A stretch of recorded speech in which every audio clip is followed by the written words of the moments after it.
By the end of this video, you're going to stop treating crisis like a sign your marriage is broken and start seeing it for what it really is. Pressure point, revealing what's been unspoken for too long. Most advice during a relationship crisis sounds like damage control. But as a psychologist who has helped literally thousands of couples come back from the brink, I can tell you this: you don't need a band-aid, you need a map. And that starts right here.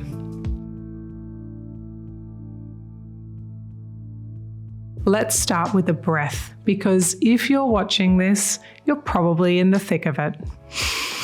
In through the nose, out through the mouth. And it's terrifying when your marriage feels like it's slipping through your fingers, when every conversation turns into a battle, when silence becomes a survival tactic. And even though you may still love your partner, you're exhausted by the patterns that won't break. I also want to make this next point crystal clear. Crisis doesn't mean failure. Crisis can mean clarity. It shows you exactly where the rupture lives and exactly what can no longer be ignored.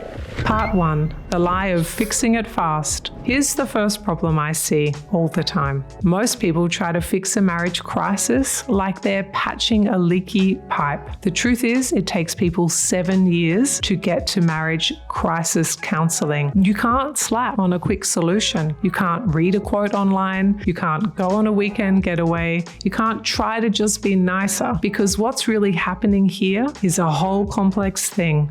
One of which is emotional flooding. 2 nervous systems in distress without the tools or skills to self-regulate or reconnect. And when you're in that flooded emotional space, you do not think clearly, you do not see your partner, you are instead defending yourself from danger, even if the danger is the tone of voice or a door closing too hard, or the worry or grief that this isn't working the way you thought it would. Before you can solve the problem, you actually need to address the pattern. Instead of asking, how do we fix this fight? Start asking, what dynamic is playing out here that we keep repeating? That question shifts you out of panic and into reflection. And reflection is the beginning of repair. Part 2. Your crisis is a mirror. Let me be blunt. Your marriage crisis is not just about what they did. It's also about what this is waking up in you. Maybe it's your fear of abandonment. Maybe it's resentment you've buried for years. If I were more lovable, this wouldn't be happening. These aren't just conflicts with your partner. They're old wounds resurfacing in real time. That's why it feels so intense. So what do we do when we're in that pain and we're separate from each other? We actually have to pause the blame cycle and ask, what part of me is feeling most unsafe right now? Is it the part that needs to be right? The part that fears being left? The part that never felt heard as a child? This isn't about turning it inward and taking all of the blame. Do not hear that. It's about reclaiming your power to respond instead of react by reflectively trying to understand what is causing the pattern. Because when you know what you're bringing to the fire, you stop throwing fuel on it. Part 3. Regulation before resolution. This is the most underused and underrated step in crisis work. You have to be able to regulate your body before you can repair. Think of 2 people drowning in a storm, trying to hold a conversation. You both need oxygen first. One of my clients came to me in a full-blown marriage crisis, threats of separation, weeks without speaking, parenting on autopilot. We don't start with the problems. We start with 30-second resets. We start with stepping away, having a break, naming the overwhelm, and deciding when we're going to come back to this to figure it out together.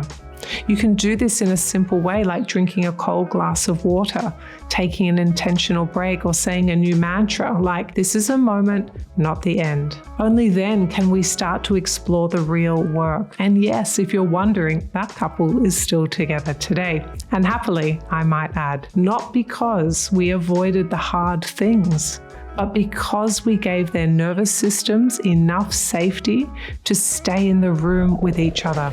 Part 4, what a map through crisis looks like. Let me give you a framework.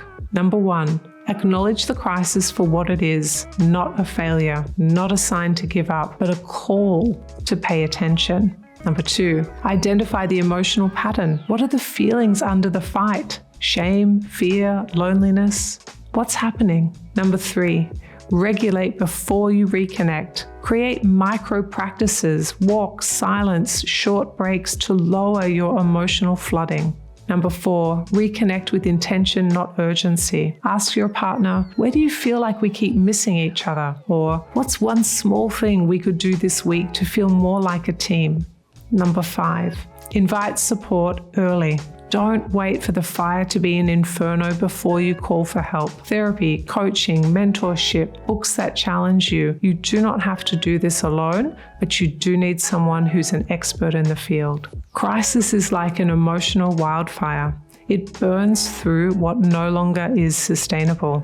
It scorches the surface, but it can also clear the way for new growth. Couples who survive crisis aren't the ones who avoid the flames. They're the ones who learn how to walk through them, hand in hand, eyes open, heart still beating. You can be one of them. If you're here, you've made it. Well done.